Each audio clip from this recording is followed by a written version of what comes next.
Hi friends, Sven here, back with you to bring you a little more wild wisdom from the heart of the Rockies. Today we're down by the creek. Thought it'd be fun to just keep changing the scenery where I can.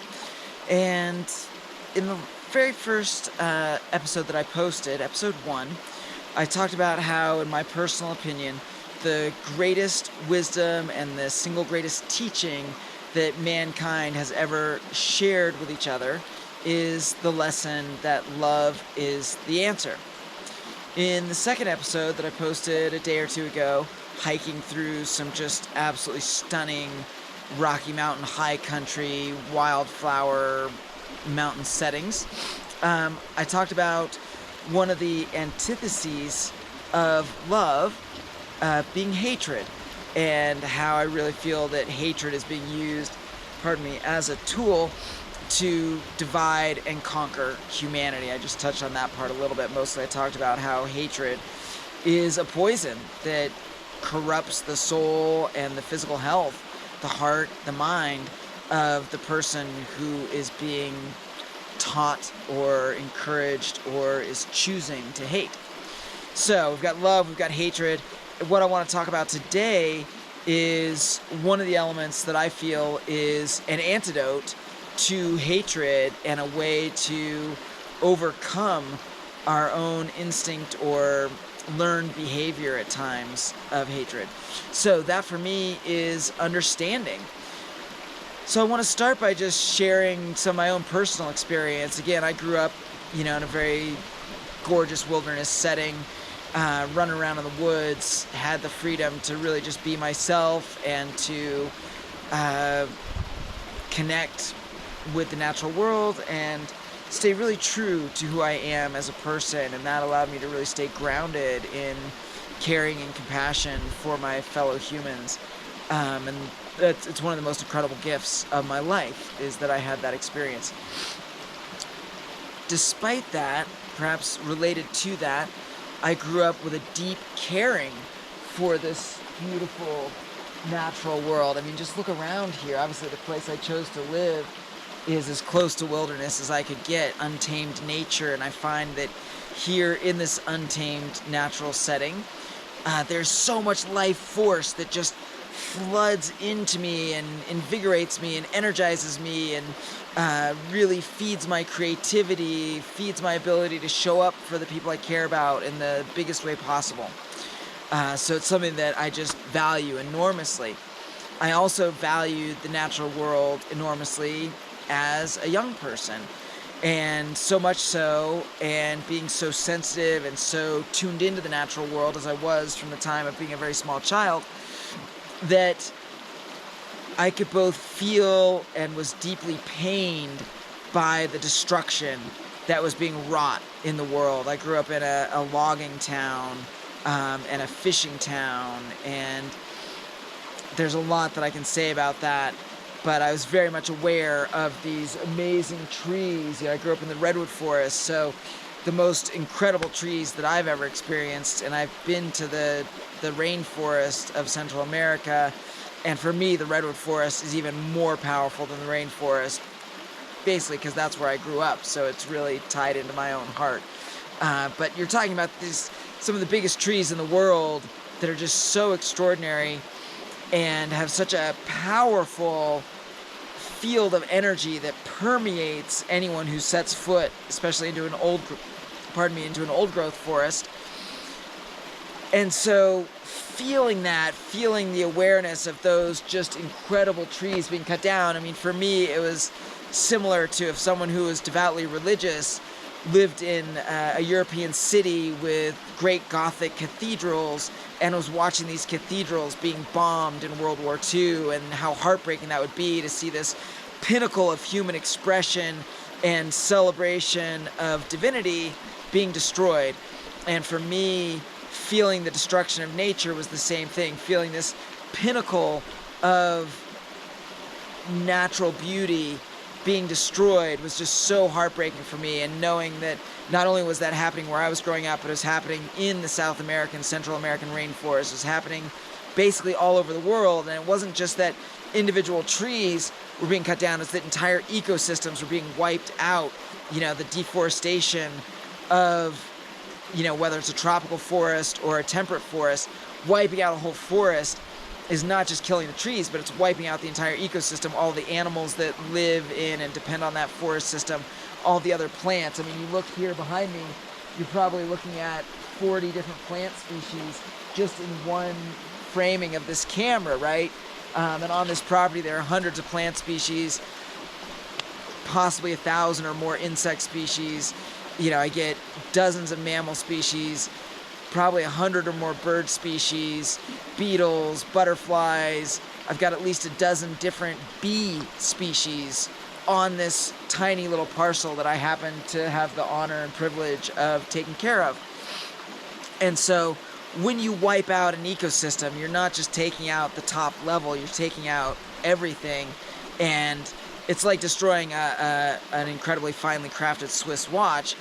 It takes a long time for that to rebuild, and it may not ever be the same. You hammer a Swiss watch with a sledgehammer, it's very difficult to take those same parts and reassemble the same watch. You may be able to study the parts and recreate a similar watch, but when you wipe out an ecosystem, it's going to come back in a different way. There's going to be a lot more weedy species. There may be invasives that don't even come from that region, and they may be able to take root because they don't have predators or anything holding them in check in this new place that they've been imported to. So it just really wreaks havoc on the natural world. And of course, we are dependent on the natural world. All of our food, our air, our water, our sustenance, everything that humanity needs to survive ultimately comes from nature, and we cannot live without nature. So all of this is to say that as a young person, being very empathic, very sensitive, very tuned in, I could feel the violence and destruction unfolding all around the world, and not just in the natural world, but in the human realm as well, feeling the oppression, the effects of apartheid in South Africa, the wars that were playing out, going to war in Iraq, bombing, a country back to the, not quite to the dark ages, but, bombing a country back 100 years in terms of their infrastructure progress or whatever. I remember, later than the time period I'm referring to as a young person, but later the Bosnia-Herzegovina situation, and just how that ripped my heart out, knowing that these people were suffering so immensely for no particular reason other than somebody doesn't agree with someone and they don't know how to work it out, so they kill each other, right? Just this tragedy of the human experience is the violence that we enact upon each other and upon the world around us. And so I felt all of that very, very powerfully as a young person, and as a result, I found myself walking through my life with just an immense amount of anger. If you look at high school or junior high school photos of me, my jaw is just set, my masseter muscles are clenched all the time, and I would walk around like this. This was my stuck facial expression, was constantly set, just in this incredible tension of all the anger that I was holding within me, because I was so heartbroken at what humanity was doing to each other and to the planet. It took me a long time to reconcile that anger. It took me many, many years. But when I finally did, it was when I had this aha moment, realizing that I basically had cultivated within myself a hatred for humanity as a species. Because as a species, I witnessed us causing extraordinary harm to each other and to the world around us. Contradicting that, I realized I had never met, in my entire life, I had never met a single human being that I did not like. Even kids who bullied at me at school, I didn't have any hatred towards them.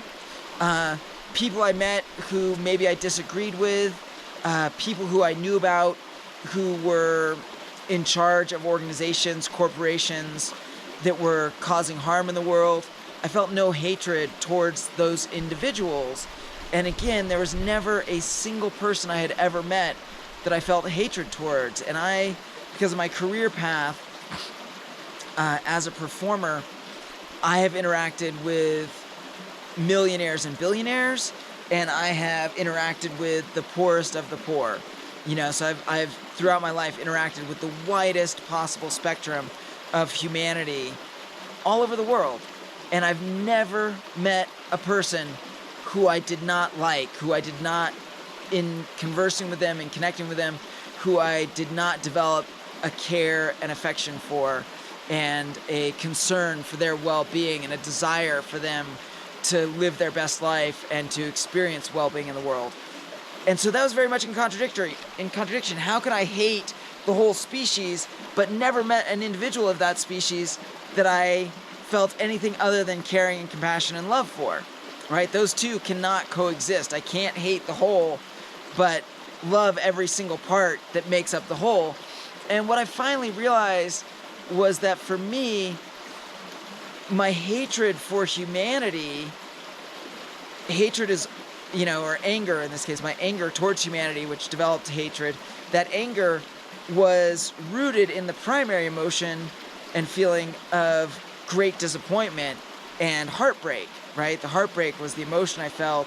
I felt extraordinary disappointment because I could see humanity's extraordinary potential, all the amazing things that we are capable of when we decide that we want to achieve greatness, whether that's as Olympic athletes, we just had the Olympics over the past couple weeks, whether that's as professional athletes, whether that is in my field of circus arts, whether that is in the realm of science, whether that is in the realm of spirituality, whether that is in the realm of visual arts such as painting and sculpture, whether that is in the realm of technological advancement, looking at, for me, the history of aircraft, to go from World War I, barely having prop-driven aircraft that started participating in warfare at that time, and then in World War II, we've got much more advanced aircraft and even starting to see some jet-propelled airplanes in the mix. And then suddenly, in the 1960s, we've got the SR-71 Blackbird, which to my mind is one of the most amazing technological achievements and expressions of human ingenuity, engineering, problem solving, to make a plane that flies that fast, withstands that heat. I mean, the SR-71, for all that I have no love for war, the SR-71 is one of my favorite achievements that humanity has ever accomplished, because it's just such a gorgeous and extraordinary technological expression of human ingenuity, right? So on any level, I see humanity's potential. When we decide that we want to achieve something, we do it. And yet, when it comes to caring for the planet, when it comes to caring for each other, we've just never made that choice. We've decided to exist 1,000 miles below our full potential, and that was so heartbreaking for me. But once I understood that that was what was really going on with me, and that's why I was so frustrated and so angry at humanity, that really I was disappointed in how far we were short of achieving our potential as a whole collective, I suddenly had extraordinary compassion, and I could feel what was underneath all of that was my love and caring for humanity, my desire for humanity to achieve its greatest potential, my desire for humanity to fulfill its ultimate expression as a species and to do the most extraordinary things that we are capable of, right? And so that's my experience of my own journey with anger and hatred towards people as an entire species, and understanding that really beneath that was deep love and caring and disappointment that we weren't doing better. But also what I witness in individuals, right? Out there in the world, what I witness is that when people are hating each other, really it's because they don't understand each other. They haven't taken the time to mentally engage their imagination, to walk a mile in someone else's shoes and understand what that other person's experience is. And I find that when I'm being challenged by someone, when I'm being, within myself, feeling a challenge in engaging someone, when I'm triggered by someone doing something different in the world or doing something in a way that I don't like, or that somehow makes me jealous or upset or concerned about their impact of causing harm on others, whatever it may be, when I'm feeling any of those emotions that might cause me to feel protective, defensive, aggressive towards that person, if I can actually just engage my imagination, put myself in their situation, and start to develop an understanding of what their experience of this world is, what that person is going through, what that person is expressing, is really communicating through their actions, immediately I start having understanding. And as soon as I come to understanding, immediately I realize that there is compassion, kindness, and love for this person who is just on their own journey through life. And the journey of being human is incredibly difficult. We all have so many challenges that we're dealing with, and obstacles that no one else knows about, or burdens that we're carrying that no one else knows about. And once I allow myself to understand the burden that someone else is carrying, the obstacles they're trying to overcome, the trauma that they might be dealing with and acting out in a really unskillful way, when I have that understanding leads to compassion, to love, to caring, and a desire to, in whatever way I can, help that person understand their own journey better, help that person become more skillful in processing whatever it is, help that person become more skillful in making choices and decisions in how they interact with the world around them. So that's the nugget here. Understanding is one of the antidotes to hatred. And so please give that some thought. Let me know what your reflections are. Have you had similar experiences of discovering that when you're able to understand someone, you're able to feel a lot more compassion for them? Or have you had experiences where you understood someone better and hated them even more for some reason? I'd be really curious to know. For me, I always find that when I dig down through enough layers of understanding, eventually it always comes back to feeling love and compassion for my fellow human beings on this incredibly challenging and amazing journey of life. So that's episode 3. Understanding is one of the antidotes to hatred and anger. And I look forward to posting this. This video I filmed in much lower resolution, so hopefully it's going to be easier to upload to YouTube. And yeah, I look forward to continuing to share this journey with you all. It's amazing to be human at this incredible time on planet Earth, where so much change and transformation is going to occur in our lifetime. So thank you guys for joining me on the journey. As always, if you feel like what I'm sharing might be helpful to anyone you know, please share.